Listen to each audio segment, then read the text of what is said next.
So here we are in Ellesmere Port, where there really is a nightmare on Elms Street, but it's not the one you're thinking of, as this one is real. A full row of Victorian terraced houses, every single one empty, boarded up, decaying. Nobody has lived here for around 30 years. The story involves a motorway that cut the street in half, a community that was scattered and never came back, and a council that apparently turned away the very investors who wanted to fix it. This is Elm Street, and this is what 30 years of being forgotten looks like. So as we take a walk along and see the state that they've been left in, I'll tell you all about the history and how they ended up this way. Now, these houses were built in the Victorian era to house the working people of Ellesmere Port, dock workers, canal workers, factory labourers, the people who kept this town running during its industrial peak. Modest houses, practical houses, built close together because that's how working communities lived. It wasn't glamorous, but it worked, and for generations this was home. Then came the M53. In the 1970s, Elm Street was identified as being in the way of the new motorway. Residents were relocated, compulsory purchase orders were issued, the community was scattered, but then the plans changed. The decision was to build a two-lane motorway rather than the wider road originally planned. The full demolition wasn't needed, but the residents had already gone.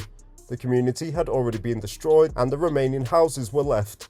Half a street, right next to a busy, noisy, heavily polluted motorway. The M53 didn't just cut Elm Street in half, it cut the heart out of it.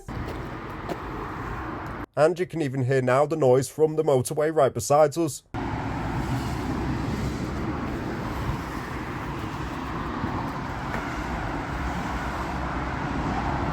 But as for the street, it didn't die immediately. After the residents left, the houses reinvented themselves, transitioning into small businesses, as you just saw the remains of one, a seamstress working from one of the terraces, a clinical testing laboratory in another, a music tuition centre where children came for lessons. For a while it worked, the street had a purpose, even if it wasn't the one it was built for. Then one by one those businesses left too, and by the early 2000s the last of them had gone, and the street finally had nothing left to keep it going. Now, as for this side, I wasn't able to get into any of the homes, but we can look through the windows, although later on I did find a way into one of the houses back on the other side of the road, which is in much worse shape than the one we're about to look at now.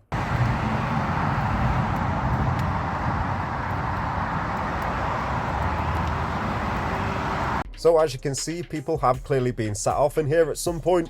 But as for the street in the early 2000s, Elm Street was empty, and what followed is the same story every abandoned street tells. No maintenance, no oversight, fly tipping became persistent, fires were started, causing structural damage.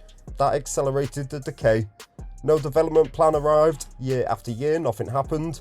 The roofs let in rain, the floors rotted, the walls were reclaimed by vegetation, and all the while the M53 kept roaring past a few yards away.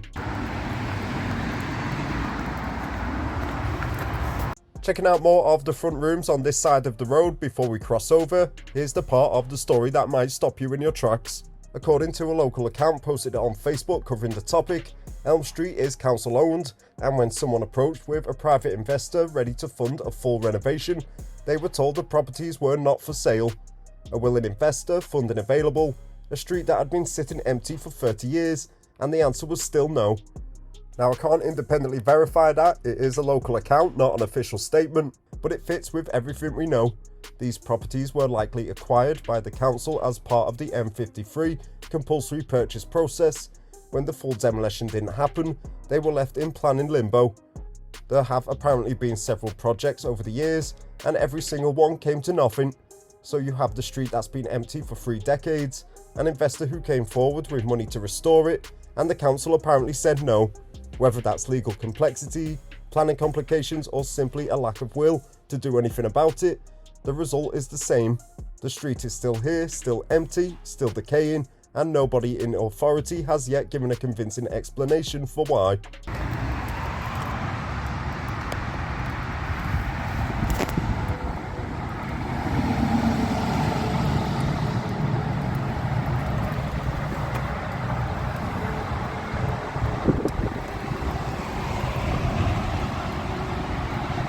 Surprised not to find any homeless trying to claim these, but they are well boarded up. You can see even the gate is padlocked on the window, but like I mentioned before, I did find a way into one, which you'll soon see.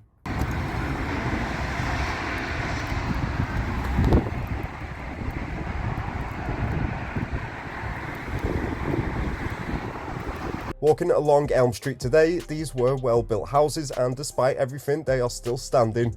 But the boards on the windows have warped and split after decades of weather. The gardens are completely overgrown, 30 years of growth pushing through the walls and paths. Fire damage is visible on several properties, fly tipping everywhere, and yet the bones of a community are still here. Still visible, still telling their story to anyone willing to come and take a look.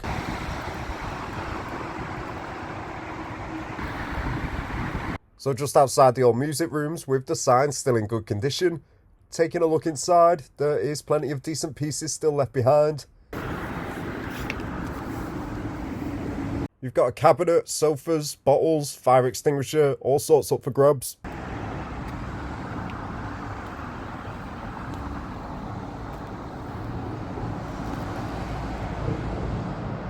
Looks like they've been having a party in there, the amount of bottles dumped on the sofa. Probably people's favourite place to sit off when you could get inside.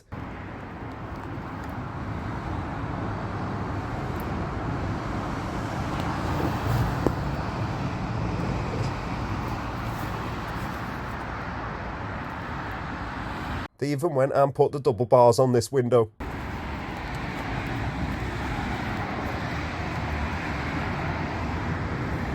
Just next door looks to be another garage.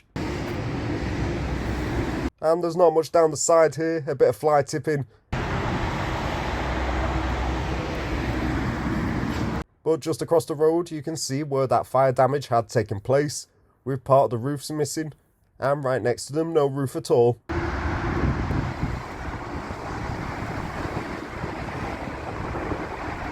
You can see some are in much better condition than others, but we will go over there and find a way in soon.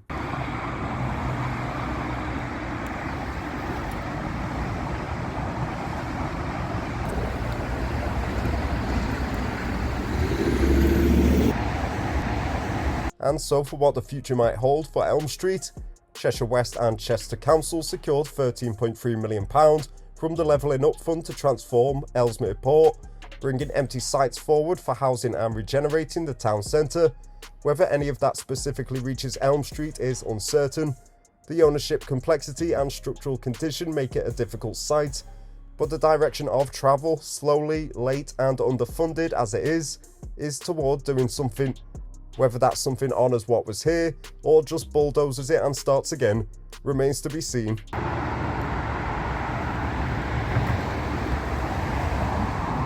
So you can see plenty of graffiti sprayed along the back here, along with a bike garage next door. But taking a look at the back of the homes, again you can see it's all boarded up, and well overgrown on this side.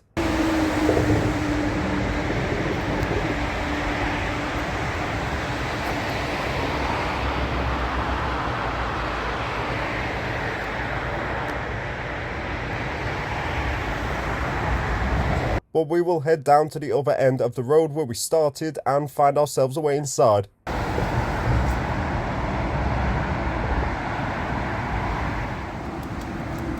So working our way back to the start of the road, there is plenty of fly tipping on show here. Looks like it's mostly either from the houses or the garages next door.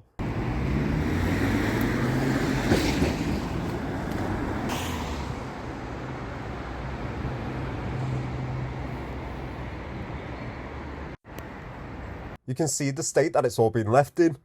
Pretty much a scrap heap. But this right here is where we will find our way inside.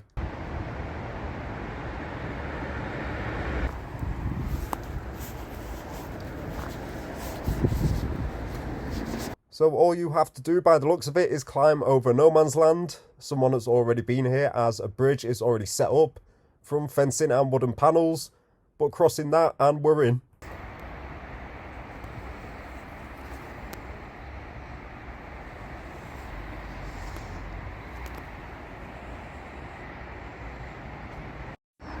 Now that we made it over no man's land with the makeshift bridge, you can get a good look at the state of things here. first with the overgrown garden, and then the remains of the fire-damaged homes.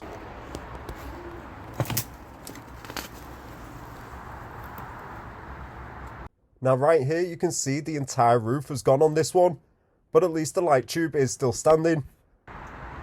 Plus the plants are starting to take over inside as well.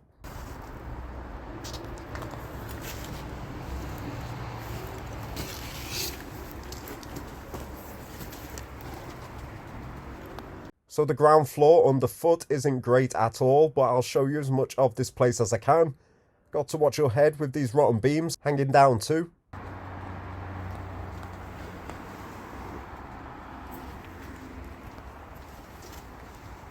There you can see where upstairs would have been. And the living room has taken a battering also.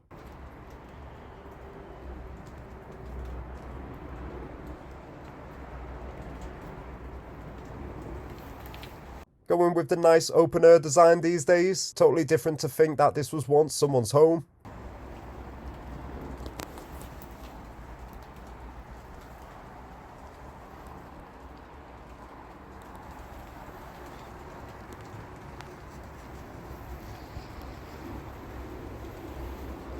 And I did overlook this at first, but it looks to be that the bath might have fallen through the roof to ground level, now home to a bricks and plants display. But right above is what I guess was the bathroom.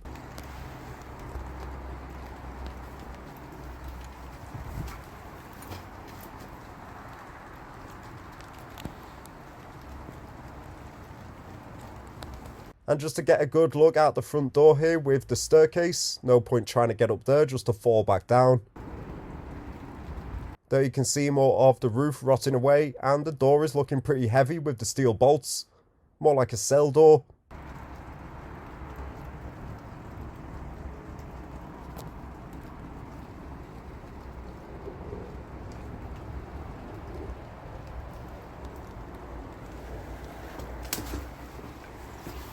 At least now you can get out the bath and be right into the living room.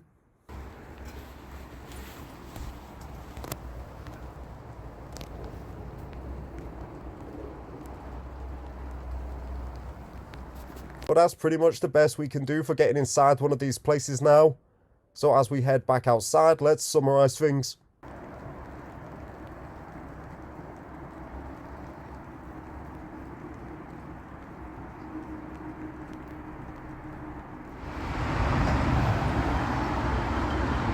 So overall, that is Elms Street, earmarked for demolition for a motorway that ended up smaller than planned, its residents relocated and its community scattered, briefly kept alive by a seamstress, a laboratory and a music teacher, abandoned in the early 2000s, subjected to fires and fly tipping ever since, apparently council owned, apparently not for sale, even to investors willing to restore it.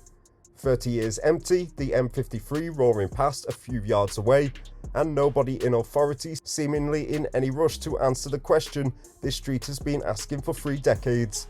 It was built as a community, it tried to survive as a business, and it ended up as a problem nobody wanted to solve. It's still here, still waiting, and still asking the same question, just with nobody listening.